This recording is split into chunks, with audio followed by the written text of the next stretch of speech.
Hello, everyone. How's it going? This is the Bald Little Nerd coming at you with another wonderful vid. Obviously, you read the title of this one. In this one, I'm going to be talking about the relevancy of the album cycle, right? Is the traditional album cycle still relevant now? In the last video I did, I asked basically what was the right amount of time between albums, if there is a right amount of time. My favorite comment that I got on that video was related to Mr. Hall of Fame left it, and basically what Brandon said is he said doesn't matter how long it takes between albums as long as the artist releases basically an album with all killer no filler. I think that is absolutely the right attitude to have, and I think that is absolutely correct. But that's assuming a traditional album cycle. So what do I mean by traditional album cycle? Well, I'm going to define it real quick, and then we'll talk about its relevancy. Basically, the traditional album cycle release cycle that has existed since the beginnings of what we would call the modern music industry. We're going to take it from, just a typical band. You have typical band X, right, who's completely unknown. They, take however long to write and record their first album, right? And in this modern age, the way they would get attention would be, both traditionally by, maybe breaking into, a local scene in whatever city they're out of. And then also, of course, obviously, if they get a lot of attention online, SoundCloud, YouTube, Spotify, the like, right? They get a good amount of attention, and there's a good amount of buzz around this band, right? And then label Y signs band X, right? So, hey, there they go, and they go on their first tour, right? And then, to promote, and there you go. That's pretty much how they start off, and then, of course, after that tour winds down, they have to think to themselves, okay, well, obviously we have to do another album now, and basically they write and record another album. The hype for it builds up. They release another album, they go out on tour, they get back from tour, they do the exact same thing. Rinse and repeat forever and ever and ever, right? That's traditionally how the album release cycle has gone, right? So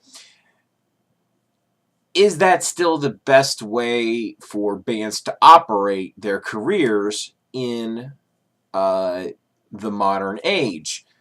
I did a little bit of research on this, and I think generally that is probably still a good model. Some artists do, like a constant, instead of putting out a new album every, year or two, they,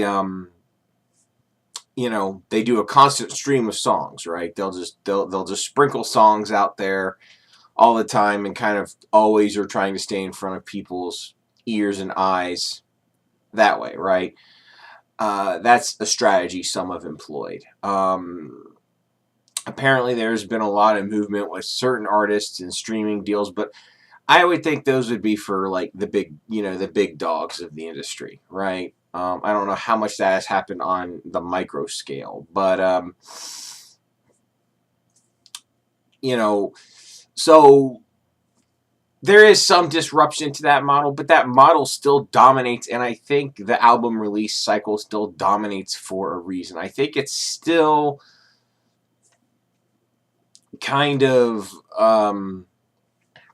really the best an artist can do, because an artist now, they don't make much money at all from album sales, right? Compared to what they used to.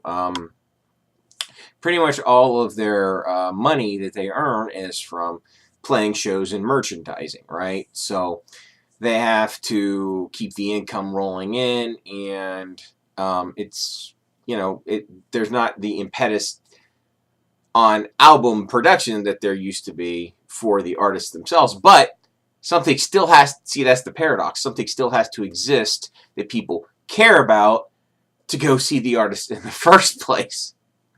So you can't totally decouple even in our modern age where album sales are basically in the toilet, you can't completely decouple the album cycle from, how music is produced. You just can't get rid of it entirely, and I think that's why it's still such a major force, because everything I just mentioned were just what I would call tweaks to the traditional album cycle. So I guess, just in my personal opinion, probably the best way for artists to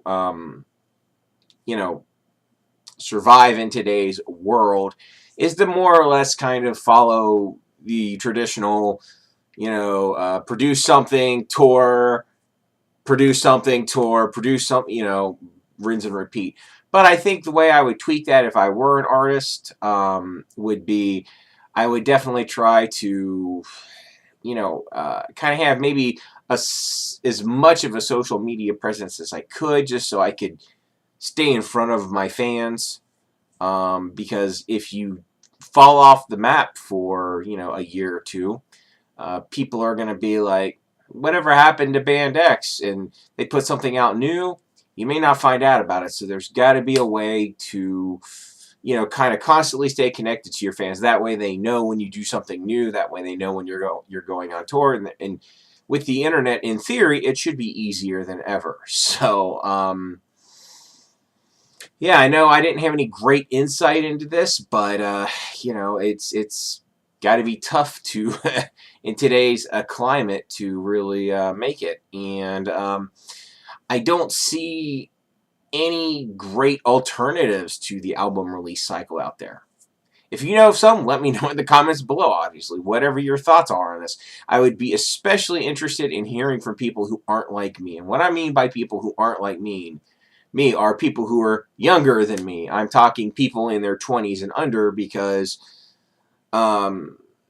younger folks didn't grow up with this monolithic kind of music industry being the way that it's always been, that old folks like myself remember, and all we've ever really known.